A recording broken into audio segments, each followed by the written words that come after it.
things. That's just one of those things. He also states that he never saw a pre-post x-ray the entire time he was in school.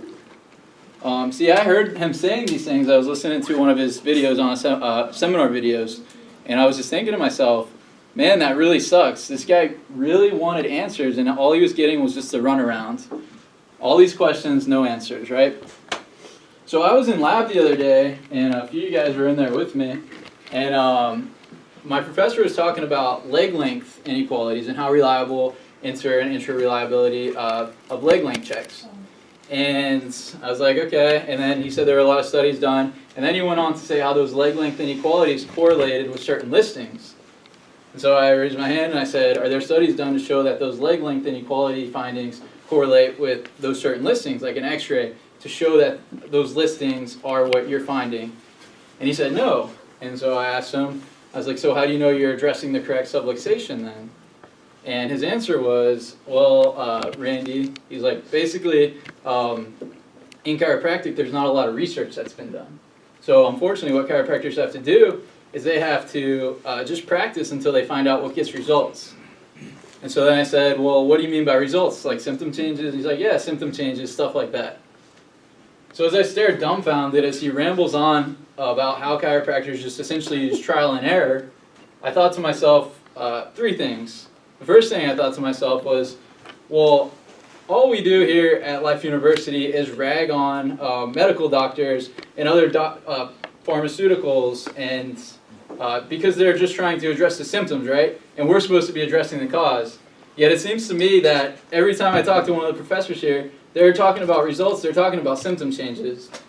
And that kind of pisses me off a little bit, because it kind of seems like we're incongruent, right? We're not backing up what we're saying. And that's why a lot of other professions think we're a joke.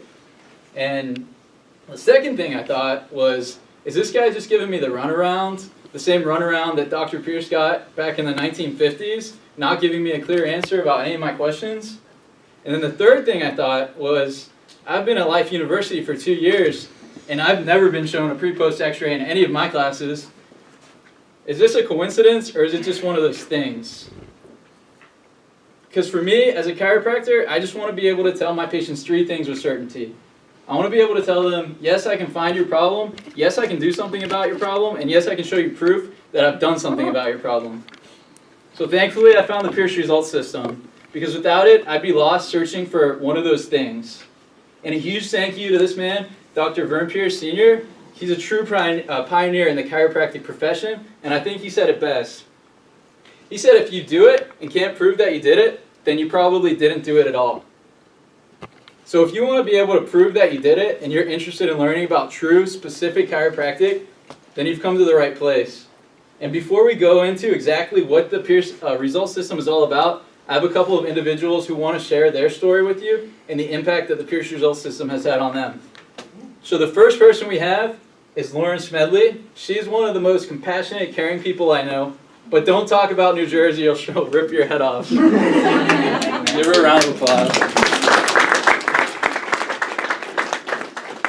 Just a little defensive when people call it the dirty Jersey and stuff like that. So, as you can see, this is my x-rays. The one on the left is my x-ray that I came in at first quarter. Now, it's interesting to me because I worked at a chiropractor's office for 2 years, and he is one of the most amazing people that I've ever interacted with. He got me into chiropractic.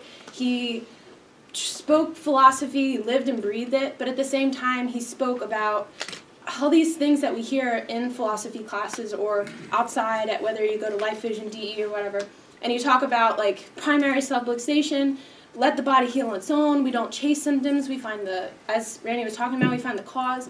Yet, in so many ways, we are incongruent with that. So, I didn't really understand it at first, but when I saw this x-ray, I was like, okay, that's really not the normal curve that they talk about, the banana curve or whatever it is. And it kind of blew my mind, especially learning from the Pierce that I have basically a flat atlas angle and then a completely straight neck. And yet I was being adjusted at least once a week by, in my opinion, one of the best chiropractors in the entire world.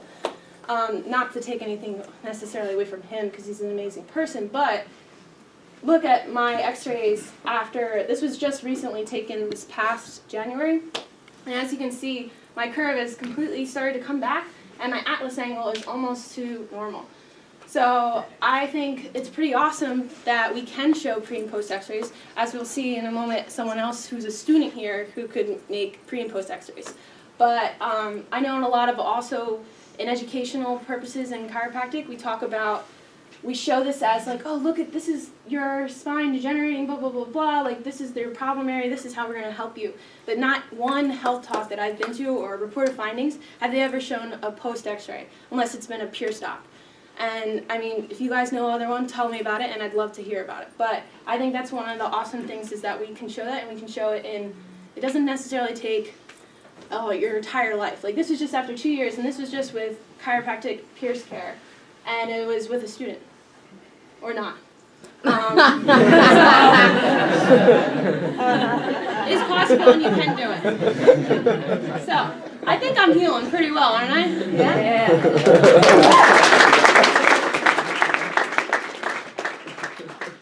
All right, next up is Sam. So Sam's going to share his story with you. Sam and I have been coming to club for 8 quarters now. Sam's never missed a day of club. He's never missed a seminar. And his dedication and his resiliency have paid off. And he's here to share his story with you. So thanks, Sam. So this is a patient that came into Dr. G's office, Dr. James Galgano, if any of you guys know him. I was shadowing him over Christmas break. This patient came in to give you a little bit of background on this patient. She's a 48-year-old female. She's had headaches 4 to 6 times a week for the past 20 years. She's had mid-back pain for the past 20 years every day, constantly. She's had low back pain for the past 25 years every day, constantly. She has foot pain. She has fatigue. She also has recently been having a lot of cardiovascular problems. She's had just probably past 2 months ago, she had a heart attack-like response. She had to go to the ER and everything like that. They couldn't figure out what was going on. So then this patient came into Dr. Galgano's office, got the full workup, the x-rays, the fluoro, the Titron scan, which Randy's going to get into that in a little bit. She got the full workup, found her subluxation, adjusted it, got a great scan change, and her subluxation was C4, and then we also adjusted the pelvis. In addition, you can see the pre-post pelvis change. You got a structure change. A lot of you guys that have been to club will get a better idea of this, and if not, if this is your first time here, you'll get it when you come to club. But the red line is where her sacrum is, and the yellow line is where it's supposed to be. And you can see down at the bottom, this obturator is larger than this one. So what that's saying essentially is that the sacrum came posterior on the left, and it made that ilium. If you can look at the ilium widths, they're a different length as well. So that's pre one adjustment, and this is post the left IN adjustment. You can see the sacrum came back perfectly over the center line. Her lumbars are off center a little bit, but that's because she has a malformation here, and that's her normal. So we don't want to try to force that back over, else that would just cause more problems to begin with. You can see the obturators balanced out, and then the ilium widths balanced out as well. So a little more background about this information, and kind of what it really drives me and pisses me off is the fact that this patient has been going to a chiropractor for 8 years, once a week, and had no response to any of her symptoms, one. So he did a great job at educating his patient because she came once a week for 8 years without ever getting any kind of results, whether symptomatic or structures, because he took an x-ray on her first visit but never post-x-ray to see if he made any change. So this person has been going to a chiropractor for 8 years, full spine diversified chiropractor, very successful. It was actually the guy who got me into chiropractic. And, you know, she had no, positive experience, symptomatically wise or functionally or anything. And she's been going there for 8 years. And that frustrated me because we have the most amazing philosophy that your body's a self-healing organism that, can adapt to anything, essentially. And subluxations limit your body's ability to do that. So you should go to the chiropractor to help you with that. Yet she was going to the chiropractor once a week, and she was diligent with it, and went every week, and still no response whatsoever. And the thing that drives me even further is that this patient is my mom. And it pisses me off the fact that she's able to go for that long to a chiropractor, get no results. And I told Randy I wasn't going to cry, but it's my mom.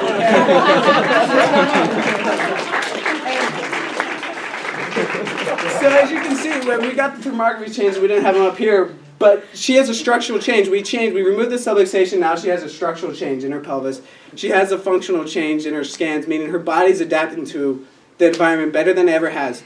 Her pain's pretty much entirely gone. No headaches. She hasn't had headaches in 4 weeks. And granted, she was having 4 to 6 a week for 20 years. She hasn't had a wet headache in 4 weeks. She texted me yesterday because we had 37 inches of snow back home in Pennsylvania. And she was shoveling snow for 7 hours and pushing 12 cars out of the snow. And no back pain, no headaches, nothing. Like, her foot pain's getting better. Never touched her foot. Her fatigue's better. It didn't do anything metabolically to improve her fatigue. Like, that's just getting better. She hasn't had any heart attack, or not heart attacks because she didn't have one, but any heart trouble, heart pain, or anything like that in 4 weeks. And she's doing great. She texts me every day. She's like, no headaches again. I worked 12-hour shift at the hospital. No headaches, nothing. Everything's great. I'm like, it's crazy. And the thing that makes it even more special, because it is my mom, is the fact that I gave her the adjustments. And as a 10th quarter student, that isn't to say that I'm a good adjuster, because truly the chiropractor she was gone to, he could move any bone. You know, he can make any bone audible. He can move it anywhere he wanted to, but it didn't make a damn difference because it wasn't on the subluxation. And we did the analysis, got it on the subluxation, and the rest speaks for itself. So.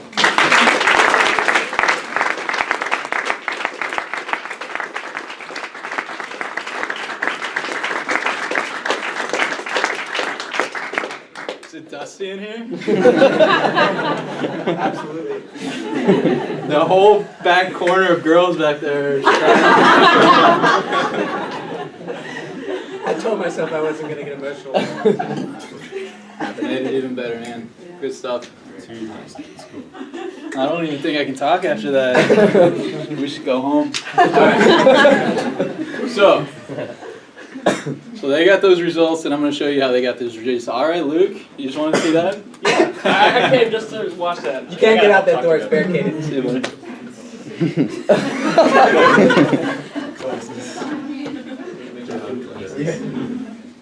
All right, so what is the Pierce Results System?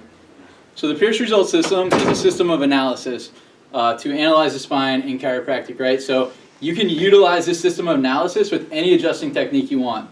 So it's not an adjusting technique. So if you wanted to use the Pierce Results System of analysis with constant adjusting, you could do that. Okay, is that clear? Yeah. Yes. Okay. All right. So Dr. Pierce created the system in 1975, and he continuously developed the system until the day he passed away on December 20th, 1993. All right. So Dr. Pierce believed that as technology advances, so should the profession. And our vision here at the Pierce Results System is to take a scientific approach to chiropractic. We utilize the most advanced tools available to our profession, and we use these tools in order to get a specific objective analysis of the spine. We're analyzing the spine for what? Subluxations. So we believe that 95% of your work is the analysis. Once you put in a thorough analysis, the rest of your job's almost done. Because once you have the analysis, you know where you're going to adjust, and you can adjust that bone with the greatest amount of precision. So what does our analysis consist of? So our analysis consists of thermography, static x-rays, and video fluoroscopy. We're going to run through that here today. But before you do any type of analysis, what do you want to get on your patient? What do they say is the most important thing to get on your patient?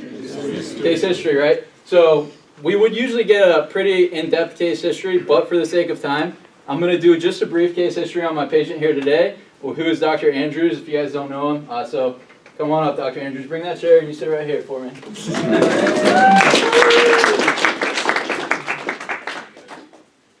All right.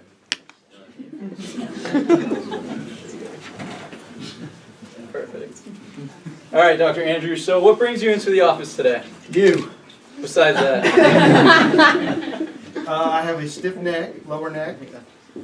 I have some slight tingling in a couple of my fingers when I wake up in the morning.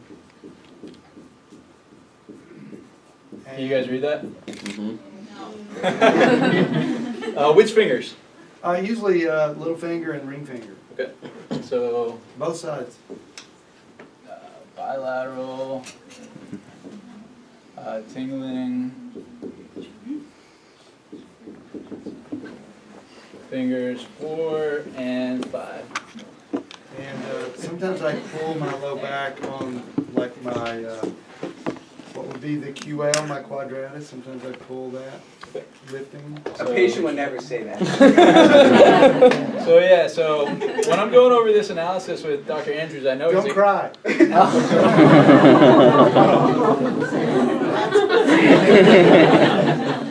so since I know Dr. Andrews is a doctor of chiropractic, you can talk to him on a higher level, right? You can talk to him more anatomy because he's going to know what you're talking about.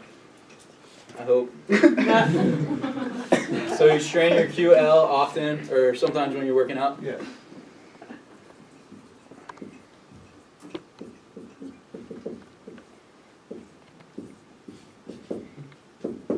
Alright. Dr. Andrews, have you had any recent trauma that you would think could elicit any of these symptoms? Recent accidents? 2012 car accident. Car accident 2012. Okay. So I'm not going to go over OPT or SC, right? That's this case history for today. So we got his symptoms, and that's what we're going to do. So, you guys want me to? No. All right. So the first step in our analysis is thermography. In my opinion, thermography is the most underutilized tool that we have available to us as chiropractors.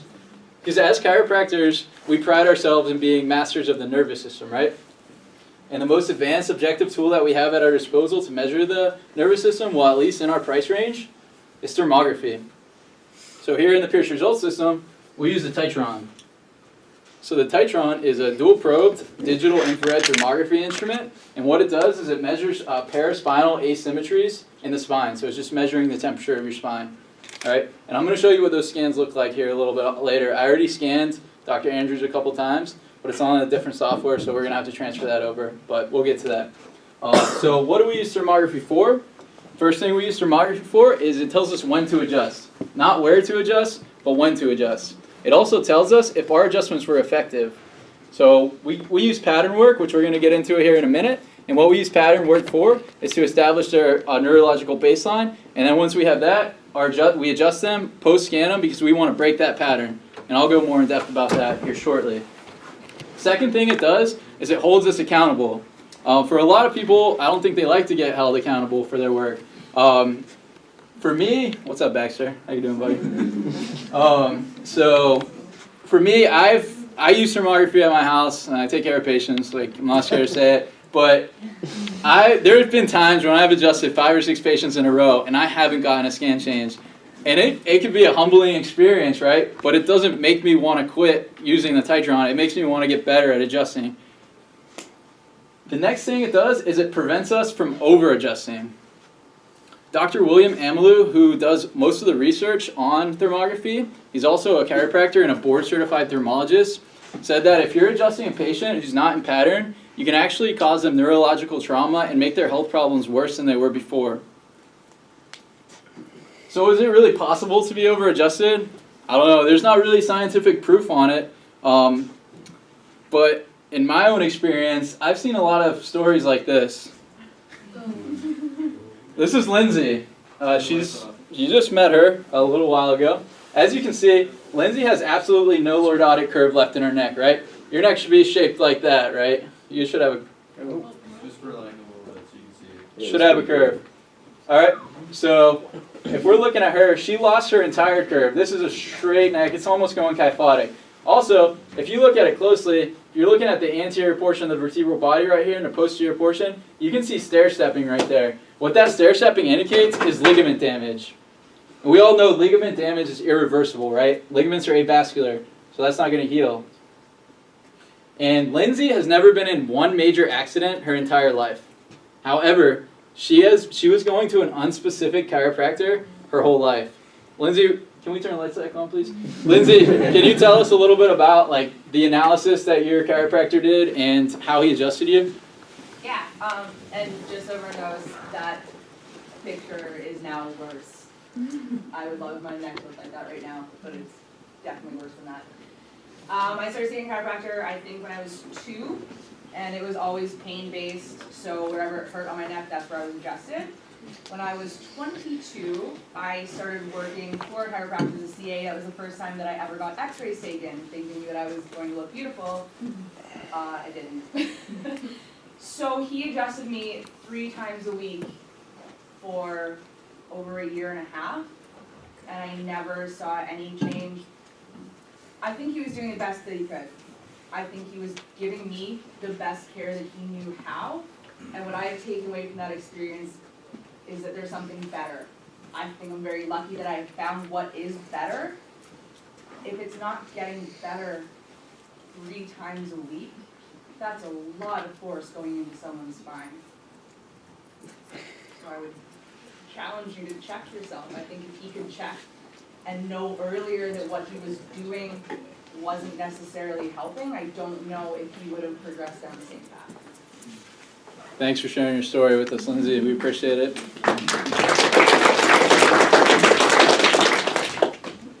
So what Dr. Pierce found was that the worst subluxations that he saw came from individuals who were getting unspecific manipulations. Some of those chiropractors were using the most specific moves that you can think of.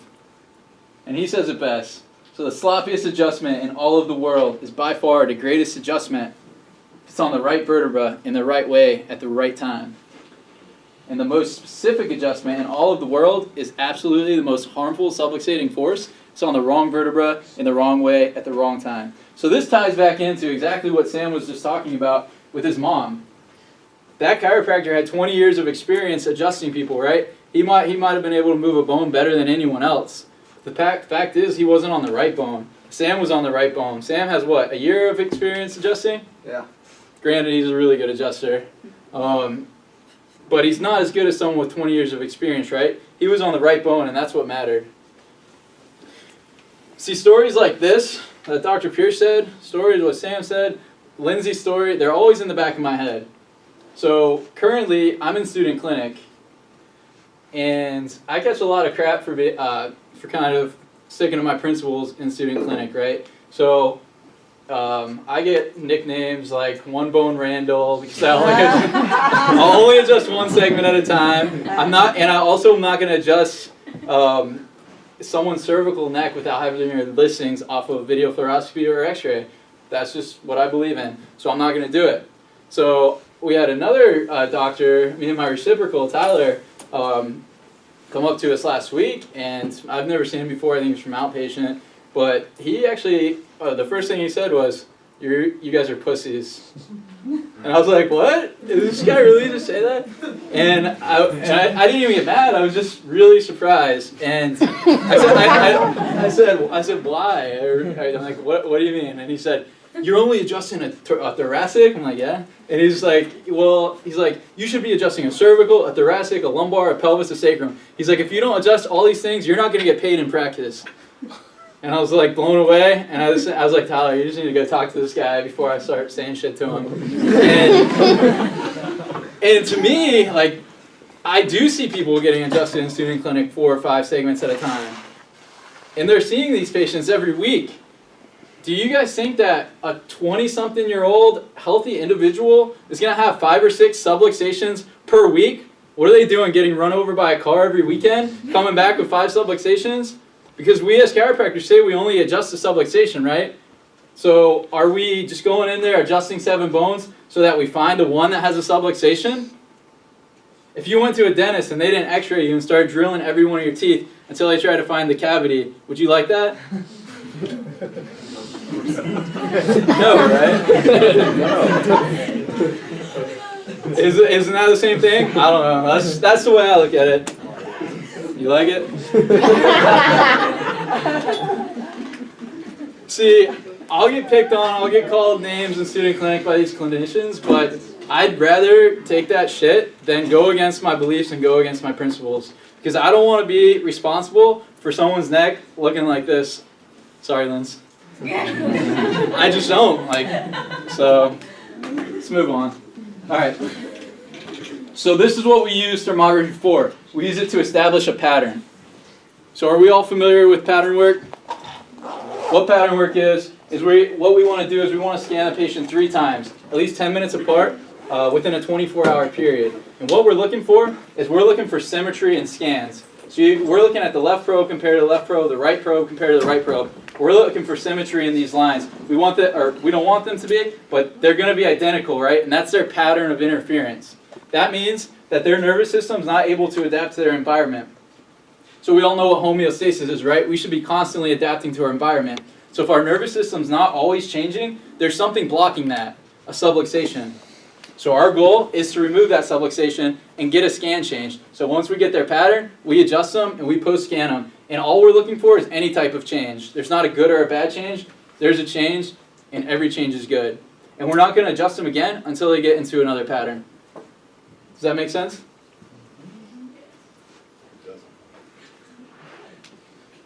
All right. Second step. Like I said, we already did the thermography on Dr. Andrews, so I'm going to show you guys that later. But the second step is the X-ray analysis. So what do you use the X-ray analysis for? It doesn't replace, video fluoroscopy does not replace our static films. We still need the static films to look for pathologies and abnormalities. We also use it to look at the overall structure to kind of give us a clue as to where to look on video fluoroscopy. But the most important thing it does is allows us to educate our patients. So these are all lines that we use and through our analysis to educate our patients. Because most of them aren't going to be able to read a video fluoroscopy, right? So the structure, you're going to have to show them these structural changes, and it also helps us as doctors when we take a post X-ray know if we're actually helping the patient or not, or fixing them structurally. All right. So what I'm going to do is, Dr. Andrews is my patient, right? So before you show him his X-rays, you're going to want to show them what normal looks like, so they have something to compare it to, right? So I'm going to go over it with him. All right, Dr. Andrews. Can we turn down one of those lights, maybe? I don't know. Or is it just, it's all or nothing? Let's do, that's good? Okay. All right, so what we're looking at here, Dr. Andrews, is what a normal spine should look like. So we have this line, it's called the patient education line. We want all of the anterior vertebral bodies to be touching this line, and that's what we call a perfect curve. The next line we have is the gravitational weight line. What we should see here is 1, 2, 3, 4, and between C4 and C5 should be approximating that line as close as possible. Any bit of posteriority to that line is anterior head carriage, and so that's measuring your anterior head carriage, okay? Then the last line we draw is the atlas angle. So normally your atlas should be at a superior tilt and at 18 to 24 degrees, okay? So that's what normal looks like. I guess let me point this out too. We have, if we're looking at the discs, these are the intervertebral discs between the bones here. We want them to be symmetrical, healthy looking, and those all look about the same size, right? Yeah, they look good. All right. I look great. Here's you. Oh. All right.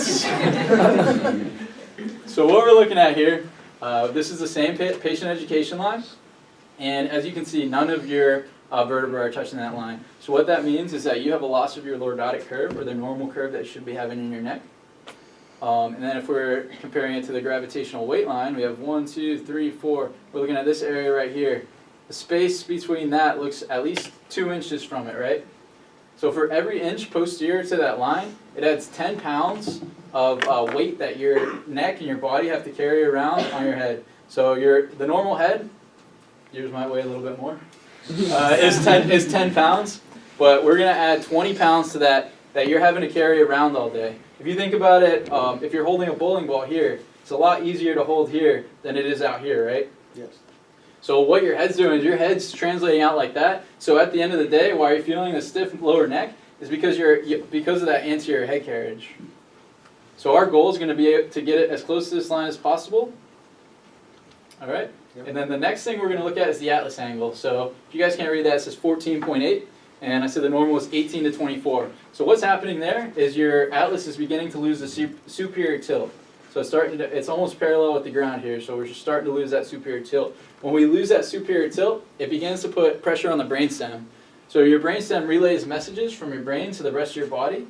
It also controls everyday physiological functions such as breathing, heart rate, and blood pressure. So we want to keep as much pressure as we can off of that brainstem. And then two more things I want to point out to you. You see those little bones right there? I'm gonna just shut the lights off so you guys can see them. Do you guys see those? Right where those two yellow arrows are pointing? Those are called intercalary bones. So what those are, that's calcification of the annular fibers of your disc. And what it is, it's an early sign of degenerative disc disease. So what we want to do, unfortunately those are irreversible, but what we can do to help you is we can restore the motion to this area of your spine, because motion provides hydration to the disc to keep them healthy, and we can slow down that degeneration process. Okay? And the last thing I'm going to have you look at, is your discs. So if we're looking at your discs, this one looks pretty good, this one looks pretty good, but as we start to get down here, they start to get narrower and narrower, and right here, we're almost bone on bone back here, right? And it's really, really thin right there. Do you see that? Yes, I do. So why you might be having that tingling in your fingers is because the nerve root that exits between, this is C7 and T1, is that C8. So you're feeling that nerve tingling on that distribution route. Okay, so what we need to do here is, again, we need to restore the motion to slow down that degeneration process. And I'm going to show you how it's moving here shortly on your video fluoroscopy, okay? Sound good? Awesome. All right. So we took a picture of him side, neutral, lateral, that we just went over. Now I also took a picture of his pelvis, an x-ray of his pelvis. So this is what we're looking for with a normal pelvis. We're looking for symmetry. We're looking for even widths on the ilium, right here. We're looking for these two holes, which are called obturators, to be symmetrical. We're looking for this line right here. It's called the sacral center line. We want the sacrum to be directly over the pubic symphysis and just above it. And then we want the lumbar spinous processes to be straight with that line as well. Okay? So that's a normal pelvis. And then this is your pelvis. I don't know how that slide got in there. It must have slipped in. All right.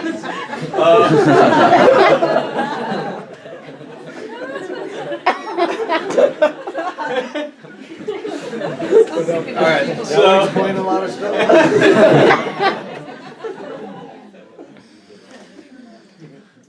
all right. So what we have here, this is your actual pelvis X-ray, right? So we're pretty symmetrical.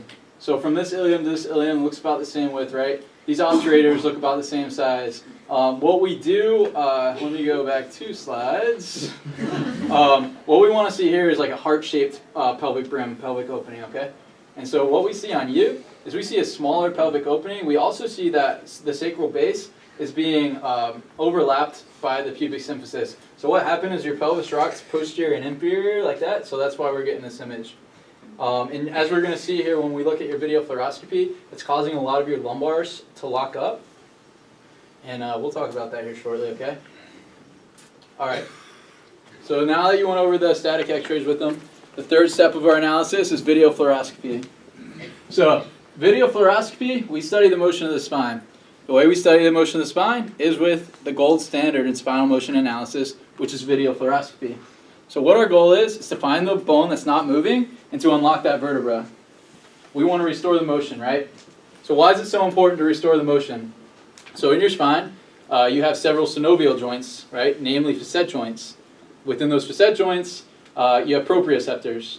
What proprioceptors do is it sends the information to your brain to tell you where your body is at in space and also how your body's moving. So if you have a lack or an aberrant motion, what you're going to see is you're going to have distorted signals going up to your brain. And if you have distorted signals going up to your brain, what's going to be coming out? Garbage in, garbage out, right? So that's a model of subluxation that we call disafferentation.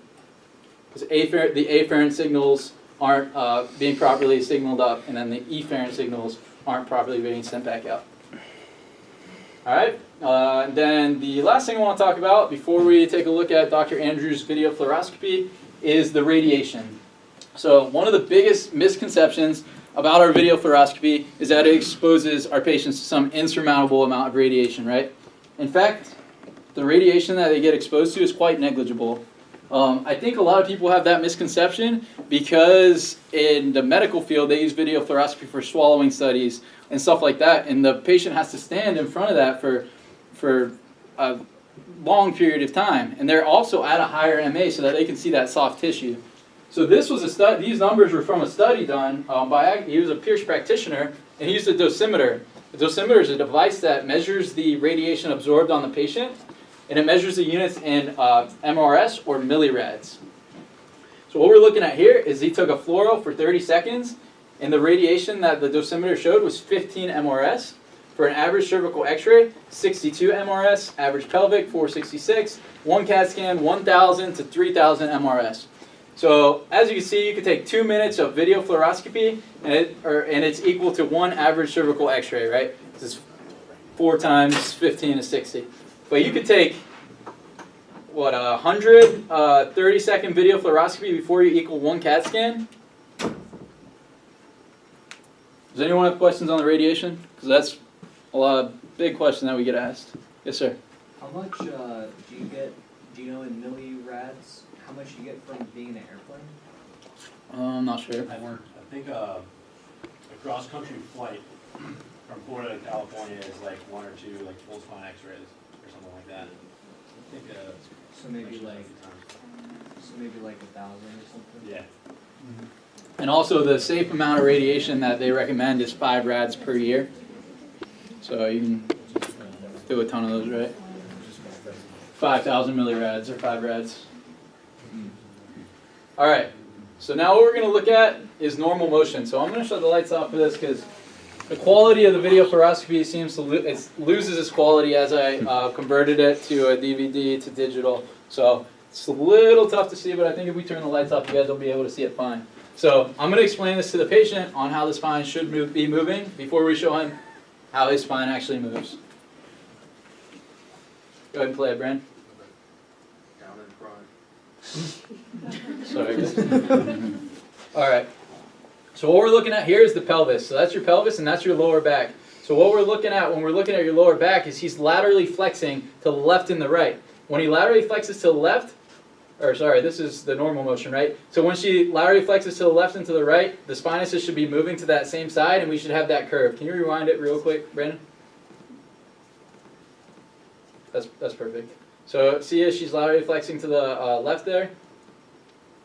All the spinous processes are coming at a curve like this. They're all rotating to that same side, and that's what we're looking for. We're also looking for symmetry of both sides. So they should look the same on both sides, and that looks perfect. This was a girl that I got fluoro that had never been adjusted, by the way. And she has normal motion. All right, and then what we're looking for in the cervical spine, so this is the thoracic and lower cervical spine. We're looking for when they rotate their spinous processes. Can you rewind it? This video is too fast for me.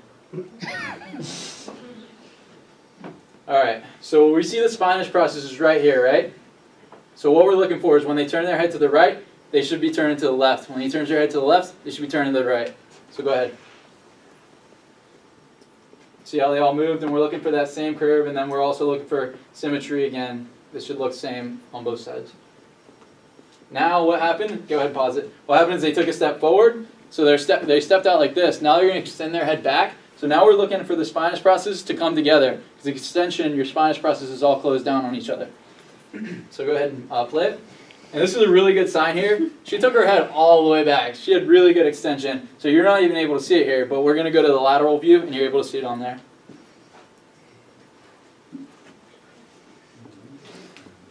All right, so now we're looking at it from the side profile. Go ahead. So she's going to go into flexion first. She kind of did weird flexion. She didn't know what to do. That's why it's good to give your patients really good instructions before they go into these under the fluoro. Save them radiation too. All right, go ahead and pause right there for me. So what we're looking for whenever the patient goes into flexion is we want a smooth rolling curve here. We want to see all the spinous processes open up, and we want to see these IVFs open up as well. So see how we can see the IVFs right there? And the spinous is all opened up, and if we drew a line back here, it would be a smooth rolling curve. So that's what we want to look for in flexion.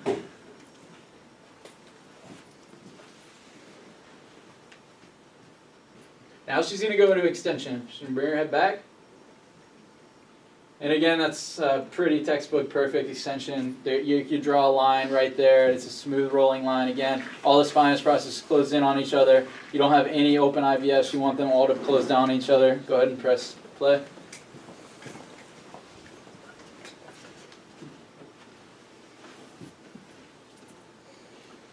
We better go into extension again because we're looking a little bit lower here because it's hard to see through their shoulders. So you have to take the central ray down a little bit so that you can see it a little bit better. All right, let's go ahead and move on to the next slide. That's pretty much all you need to see there. All right, Dr. Andrews, now we're going to look at what your spine looks like in motion. So go ahead and hit play. All right, so we're starting at the pelvis, at the low back again. These are the lumbar spinous processes right here. He's laterally flexing, but you can't even tell because his lumbars aren't moving. But he's laterally flexing to the left and the right. Especially right here. You're not seeing very much movement at all, right? Great. Go ahead and pause it real quick. So Dr. Andrews, did you see how you didn't have very much motion in those lumbar spines? I did. So the reason you strain your quadratus lumborum often is because your quadratus lumborum muscle attaches to all 5 lumbar vertebrae. So if your lumbars aren't moving when you're making these movements with your muscle, what it's going to be doing is going to be pulling on that muscle excessively, and it's going to be causing those strains. So our goal is going to be to restore the motion back to the segments, okay? Would that bottle that I swallowed have anything to do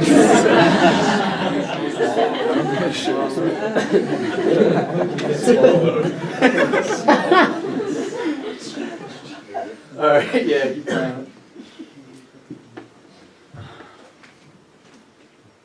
All right, so now we're going up. You can see the heart beating. It's pretty cool, huh? All right, so now we're looking at the lower back and the upper neck area.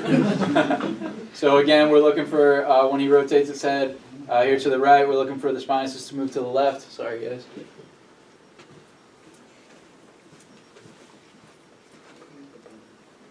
Oh yeah, that's just a button on his shirt, just so you guys don't think it's like something else. All right, and then he's rotating his head. His rotation actually looked pretty good. You have good rotation in your thoracic and cervical area. Now we're looking at extension. So again, we're looking for these spinous processes to close down. Did you see how this one didn't move at all? That one didn't move at all? Go ahead and pause it. So those are the 2 vertebrae that typically we'll see with nowadays, right? Because those are the 2 vertebrae that get locked up when you're constantly texting on your phone, when you constantly have your head down studying. It's the C7, T1, T2 area that's going to get locked up on you. So pretty much every student that we see who gets video fluoroscopy, they're going to have that lock up there. So, but it's not 100%, so you just can't go around smashing them. All right, go ahead.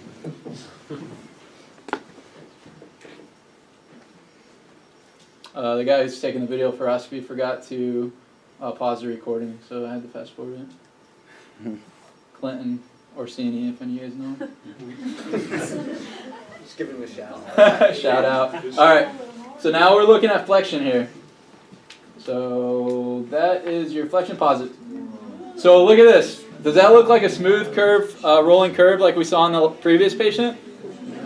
You can objectively see that, right? You can see that the IVS didn't open up here, right? There's no IVF opening up on any of his segments. Granted, they did move, but they didn't move like they should. Go ahead and keep playing it.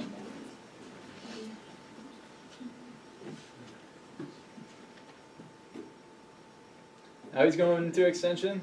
Want to see everything lock up. Look right down here.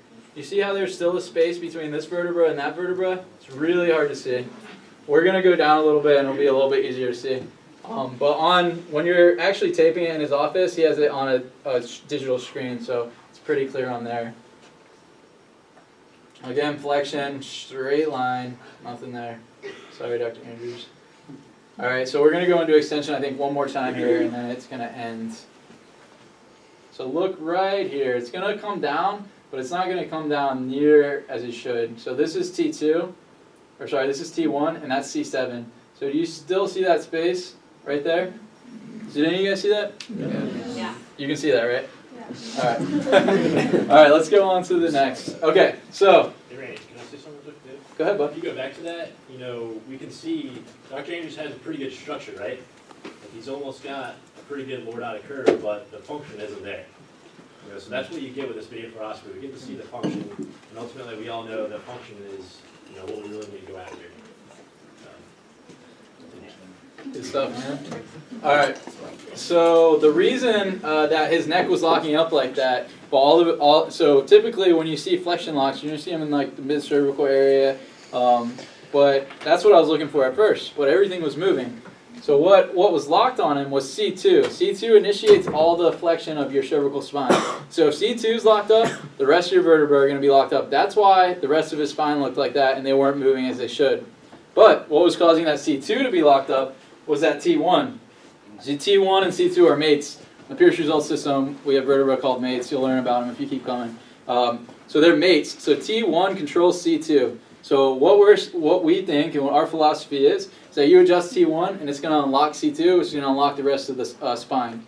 However, I mean, once you unlock T1, then you might have something in the mid-cervicals that you can see because it'll be able to function properly once we unlock the C2. I know that was a lot. Did that make sense to you guys? All right. So today we're going to adjust T1. The reason we only adjust one segment, and they call me One Bone Randall, is because we want to give time for the body to heal. And also, more importantly, we want to be able to establish a pattern for that one listing so that we can keep track of our listings. Okay? So that's going to be his T1 pattern. So before I adjust you, I know you're excited. I'm going to show you guys the table. So, yeah. So this is the Zenith 60 Pierce table. The reason it's called a Pierce table, well, right? We all know Thompson drops. We have the 4 drops here. So we have the pelvic, we have the lumbar, we have the thoracic, and then we have the cervical. But the reason it's called a Pierce table is because it has a 3D headpiece on it. Headpiece that Dr. Pierce invented. So what this headpiece allows us to do is it allows us to remove all of the biomechanical aspects of a subluxation while maintaining a specific and consistent line of drive. So what I mean by that is this headpiece can laterally flex. That statement was made. And it can also rotate. So it laterally flexes this way. I've never used the lateral flexion component on it. It's a little starfish on the left. What's this? So unlock. Yeah. So what the lateral flexion component is used for is head tilt. So if someone has head tilt to the right, we're going to tilt it to the left to get their head on centered, and then we adjust them just straight P to I to S. So we're going to adjust the patients the same time every time. What did I say? P to I. I said P to A, you just didn't understand me. It's P to A. You guys are all so excited. Too much just after 10. So that's what the lateral flexion component can do. You're my doctor. But my favorite part of the headpiece is the rotational component. So what the rotational component does is say you have like Mopal listings, a PR. So if you have a PR and the spinous process is rotated to the right, what you do is you just rotate the headpiece. Can you guys see that? Rotates like that. So it rotates the spinous back to center. So then all you have to do again, P to A, I to S adjustment. So you're doing the same adjustment every time. You're not having to take the rotation out with torque or like climb on side of your patient or anything like that. So it makes it pretty convenient for you and the patient. All right. Moment of truth. You ready? Yeah. So what we're gonna do, we gotta switch over to this computer because this has the scans on it. So.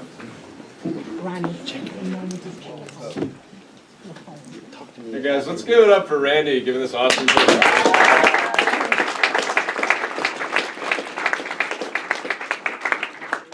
That was a ton of information that he just. By the way, I'm Baxter. For those of you that don't know, Baxter was another member of the old I'll board. stand up for this one.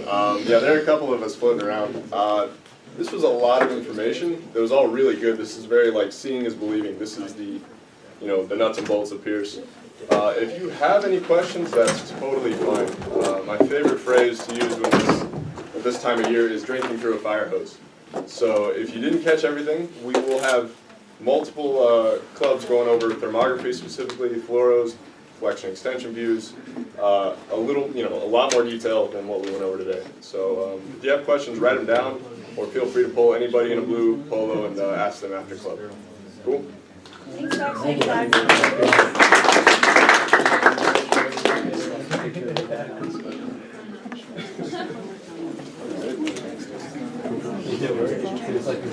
You ready, Randy?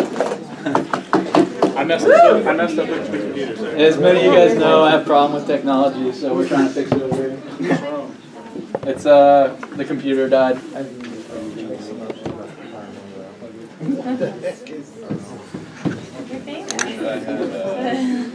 Really just left my phone up here. Camera's about to die. You may I got a few more for you. I'll wait till you get off there. My batteries are dead. I can try to I can take them on my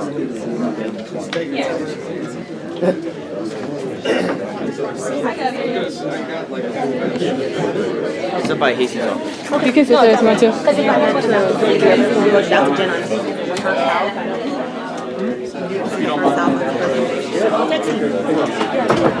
Come up to the front if you want to see it. Yeah, if you guys want to get a picture, come up to the front, but try not to block anyone else. And that's kind of difficult in a small room. Like, you need to see this. I said, like, you need to see this. Look how many people come up. We need to attach that. I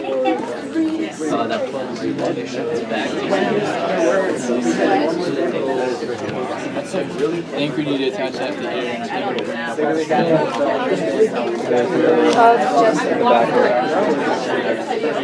I think it's in the back.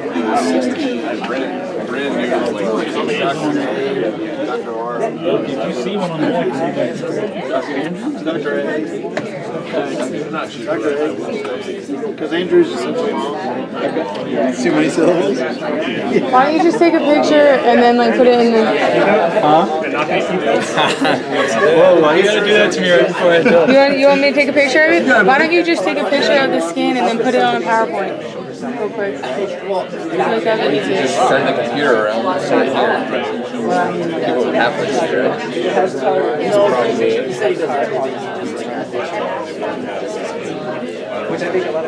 well, it was sitting here. This won't plug in.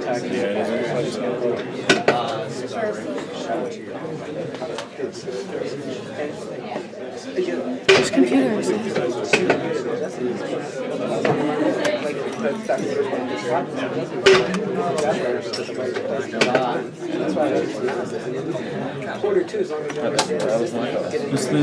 It's these Well, we're not going to see his scans? That's definitely right over there. How about you? When I was trying to plug it in. Never mind, false alarm. Well, now you gotta switch the settings on the... You gotta pull this up. I think you need to change the settings over here. Yeah. I'm not tech savvy, so... Alright. No, it's working, it's coming. You have to pull it.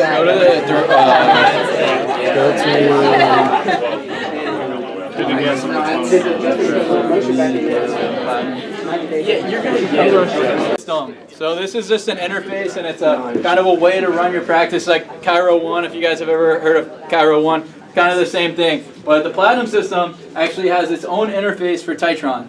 So it looks a lot different than the basic Titron software. So we have Platinum at the club. This is the club computer, because usually it's pretty expensive. So what we're looking at here is these were Dr. Andrews scans. If you guys want to look at them, you can see that they're pretty symmetrical, right? We have the same thing going on up top as we do on the left as this left probe, and we have the same thing going up on the top as the right probe on the right side. And if you look at the symmetry of the curves, they look pretty similar, right? So that's what we call a pattern of interference. So I'm going to adjust Dr. Andrews T1. So what I did, I already set the tensions. It failed. It fell. Which one, the headpiece? I don't know, check them both. So what you want to do is you want to set the tension just enough so that when you place your hands on them, it drops. And then once it drops, you want to just do like a little bit more. Usually if it's a knob, you just want to do like a quarter of a turn. You want to have it at the lightest tension as you can, because you want to be able to get that speed in. All right. So what I'm going to do too, since it's, no, the cervical's up. Yep. This is where motion palpation comes in handy. Or static palpation. Or static. So you want to make sure you're on the right segment. So what you do, you don't assume, right? Makes an ass out of you and me. So what you want to do is you want to find C6. So to find C6, you get your hand on around the vertebral prominence to verify if it's C6 or C7. When they put their head into extension, can you bring your head up? C6 is going to go away. C7 is still going to be there. But we also have his X-rays, so you can see which ones are vertebral prominence and whatnot as well. But if you don't have their X-rays, which you shouldn't be adjusting if you don't. That was very subtle. So how we're going to set up on it is a modified toggle, basically, is what we call it. You're underneath the spinous process, so that you can get that P to A, I to S thrust, and you're adjusting through the facets, right? So the contact is just, we call it the fleshy pisiform. It's like the middle of your hand right here on the dorsals. So we're going to adjust here. When I say dorsals, I mean thoracic. They're AKAs. So you found C7, and you go down 1. C7, T1. So once you're on the right segment, you want to tissue pull, and you want to slide your hand right off there so that you have a really good tissue pull on the segment, right? Because you want to be able to get the joint play. If you don't get that joint to open up, you're not really going to do anything. So in the thoracic facets, they're shaped almost at a 90-degree angle. So what I do is I kind of set up like this and then just tilt my hand slightly just to get at the angle of the facets. And then I check for joint play. Say, how does that feel, Dr. Andrews? Does that feel okay? Okay. You want your episternal notch. I'm delaying this adjustment, right? You want your episternal notch directly over your contact point as well, just like in toggle. And then you just roll in. All right, Dr. Andrews, go ahead and take a deep breath in for me and let it out. So that's it. So you just want to get a slight body drop as you go down, and then you want to try to be off the segment before the table hits the bottom, right? So, that feel okay, Dr. Andrews? A lot of times the patient's not going to feel much. Like I said, it makes a really loud noise with the table, but it's really gentle on your patient, so that's another good thing. So we're going to wait a couple minutes to post-scan him after the adjustment. We can go back to the PowerPoint real quick. Just you all can stay sitting on the floor if you want. This is Life University. All right, Tony. You just unplugged your computer.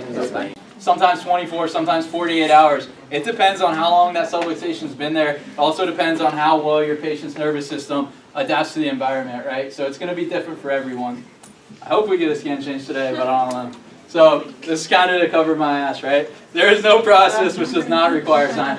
No, but it's true. It is true. I see a lot of times you won't get a scan change right after. The patient will come back and then their scan will be totally different. The best scan changes usually do come the day after you did the adjustment. I know Lauren had a similar case to that over the break too, where she did an awesome adjustment, didn't get a great scan change right off the bat. Did change a little bit, but then how many hours later did you? It was 8 hours later. It was also my mother. Yeah. And, We love taking care of our moms here. Yeah. And Dr. G put me on the spot, who's a Pierce Doc in New Jersey, and it was a huge swing, and it didn't change, and I was really mad. And she came back 8 hours later, because she only lived like 20 minutes away, and it completely straightened out. Yeah. So, and I scanned her twice, waiting for it right afterwards, and it didn't change. But that also goes with the fact that we don't want to over-adjust too. So having patience is really big in this. While we're waiting, I want to show you guys something pretty cool. This, not the blue screen. This is. He does like blue, so. This is. He's putting a gown on. This is a video that Dr. Pierce Sr. made. What it is going to show you. Can we shut the lights off, please? What it's going to show you is going to show you a pre-video fluoroscopy, and then it's going to actually show you an adjustment under a video fluoroscopy, and it's going to show you the post. So obviously it was made back in the 80s, so the quality's not the best. It was a VHS tape. This isn't what we want to look at, but here we go. So pre-X-ray. So it's going to show you the flexion before. It's going to show you the adjustment under video fluoroscopy. It's going to show you post.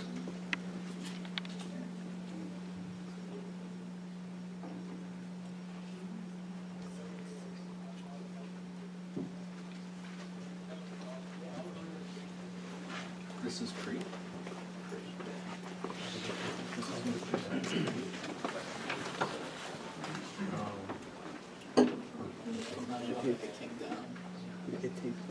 Alright, so look right here, this is his hand coming in here, so look in this area and you see that.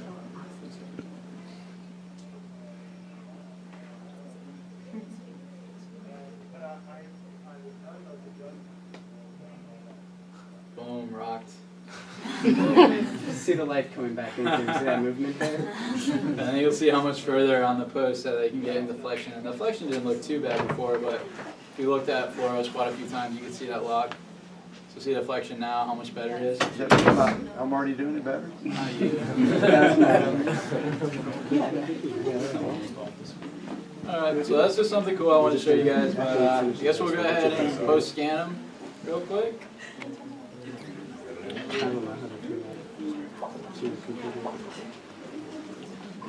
Go ahead and switch it.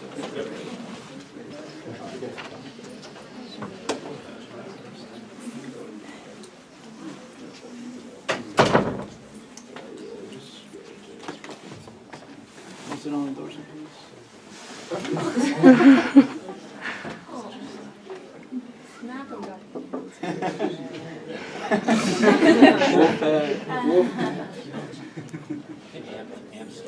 They did. They did? Yeah. No, they got like a rhino thing going. Oh, so we can't see those?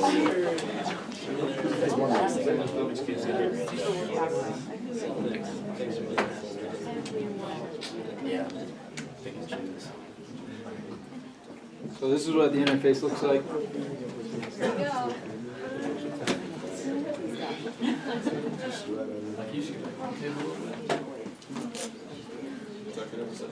So what you want to do is you want to start at the right in between the PSIs is on the scan at S2. So you might have to.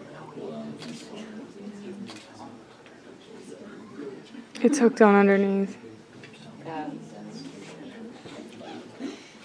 Redo. So that's a good example of a horrible scan. Just trying to fix it. Let's go ahead and do it again. Oh, will you get it out of there? Escape. Go to just hit A. Perfect. Thanks, man.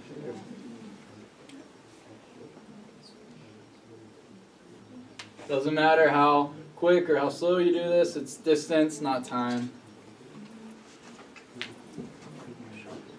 Alright, so let's take a look at what it looked like before.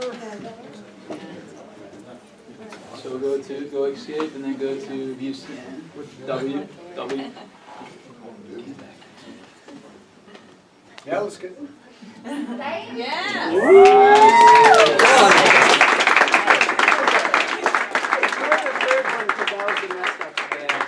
here, right? Compared to that. So sometimes it doesn't need time, but sometimes it does. Everybody notice the change in the lumbar and pelvis, like Yeah. the area of his spine, and how that was not adjusted at all. It was just a T1. So you see the global change and the global effects of the nervous system based off a very specific adjustment.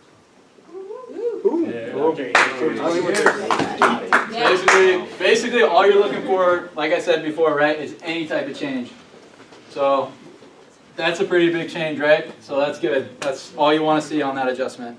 And then you're going to scan them back when they come back and kind of evaluate from there.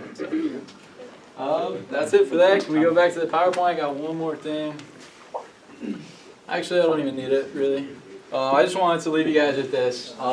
So I believe that this generation of chiropractors are going to be the ones who need to improve the profession, right?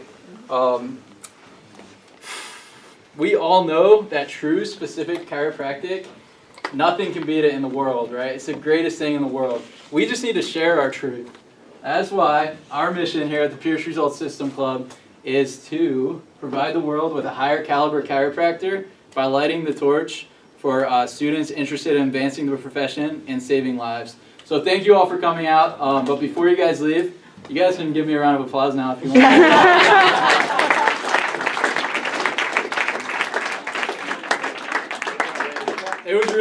pleasure speaking to all of you, and I appreciate you guys being so attentive. So I know- listen to Sam real quick. Brandon did a whole lot of talking and it gave you a whole lot of information. Again, if you feel overwhelmed, that's to be expected. We're going to break each part of our analysis down in the next coming weeks. So if you found any part of this that really resonated well with you, I highly encourage keep coming.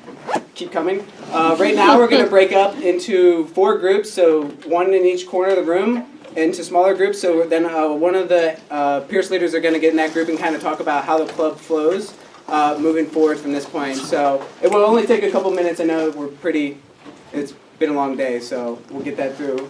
I'll take a group over here. All right. Over here as well, and if you didn't get the chance to sign in when you first walked in, if you can come to me, that would be. And